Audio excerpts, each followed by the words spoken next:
কোনোভাবেই দরজা না খুলে তিনি নিজেই সঙ্গে সঙ্গে বাড়িতে ফিরে আসছেন।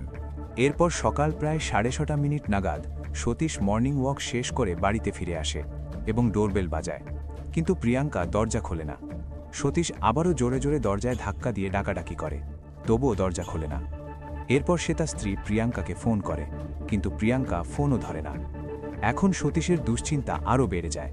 সে দরজায় ধাক্কা দিয়ে ভাঙার চেষ্টা করে। তার মনে হয় দরজাটা ভেতর থেকে লক করা, অর্থাৎ প্রিয়াঙ্কা নিশ্চয়ই ঘরের ভেতরেই আছে। কিন্তু তাহলে সে দরজা খুলছে না কেন? যদিও সেই দরজার লক এমন ছিল যা ভেতর ও বাইরে দুই দিক থেকেই খোলা যায়।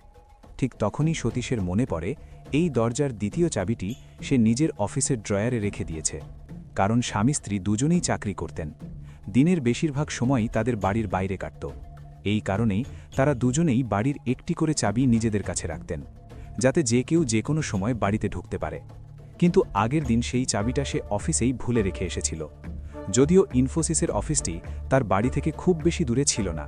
তাই কোনো পোশাক পরিবর্তন না করেই যেভাবে ছিল ঠিক সেভাবেই সতীশ তৎক্ষণাৎ অফিসের দিকে রওনা দেয়। অল্প সময়ের মধ্যেই সে দ্বিতীয় চাবিটি নিয়ে আবার বাড়িতে ফিরে আসে। এরপর সে দরজার লক খুলে ঘরের ভেতরে পা রাখতেই যা দৃশ্য তার চোখে পড়ে তাতে তার মাথা ঘুরে যায়।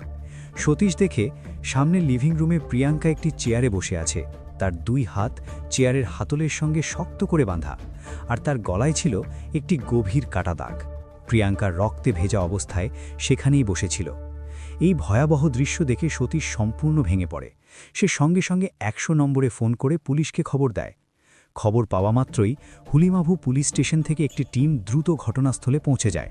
পুলিশও যখন রক্তাক্ত প্রিয়াঙ্কার দেহ দেখে তখন তাদের অবস্থাও শোচনীয় হয়ে ওঠে। এই পরিবারে শুধু সতীশ এবং প্রিয়াঙ্কাই দুজনেই থাকত, তাদের সঙ্গে আর কেউ থাকত না। সতীশ তখন পুরোপুরি বিধ্বস্ত। সে জোরে জোরে কাঁদছিল। পুলিশ কোনো মতে তাকে সামলে নিয়ে যায় এবং এরপর তার বাবা মায়ের বাড়িতে ফোন করে।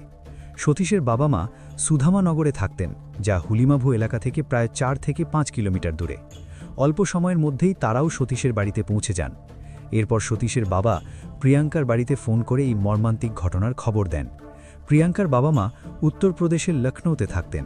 প্রিয়াঙ্কার মৃত্যুর খবর শুনতেই তার বাড়িতে শোকের ছায়া নেমে আসে, কারণ মাত্র একদিন আগেই প্রিয়াঙ্কা নিজের বাড়িতে ফোন করে কথা বলেছিল, আর তখন সে একেবারেই সুস্থ ও স্বাভাবিক ছিল। খবর পাওয়ার